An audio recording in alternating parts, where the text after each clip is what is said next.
សួស្តីប្រិយមិត្តទាំងអស់គ្នាថ្ងៃនេះខ្ញុំមានដំណឹងល្អមួយចង់ប្រាប់ប្រិយមិត្តទាំងអស់គ្នាឲ្យដឹងពីរឿងភ្នែកជាផ្នែកមួយដែលសំខាន់បំផុតក្នុងជីវិតរបស់យើងដូច្នេះខ្ញុំចង់ឲ្យប្រិយមិត្តនឹងស្គាល់ពីផលិតផលមួយដែល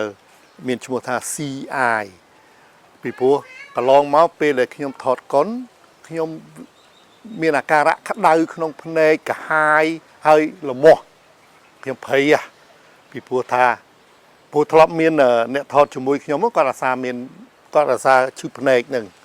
ហើយពេលថ្ងៃមួយនោះខ្ញុំគេ cancel ការថតដោយសារគាត់តួស្រីម្នាក់ណាហើយដល់ពេលមកជួបខ្ញុំជួបរឿងហ្នឹងដល់អញ្ចឹងខ្ញុំភ័យខ្ញុំខ្លាចដូចគាត់ព្រោះគាត់ទៅពេទ្យមួយអាទិត្យទៅងំព្យាបាលជាគេ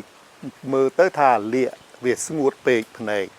ហើយខ្ញុំក៏មានបើក Facebook ទៅឃើញផលិតផលមួយគេនិយាយពីរឿងភ្នែកហើយវាត្រូវអាការៈខ្ញុំដែលវាក្តៅហើយលមាស់ហើយជាពិសេសកាហាយពេលដែលខ្ញុំថតរូបក្តៅមែនទែនក្តៅក្នុងភ្នែកដល់ពេលខ្ញុំទិញមកយកមកបតក់ត្រជាក់ហើយធ្វើឲ្យភ្នែកខ្ញុំស្រួលពេលត្រូវថ្ងៃក៏លេងអី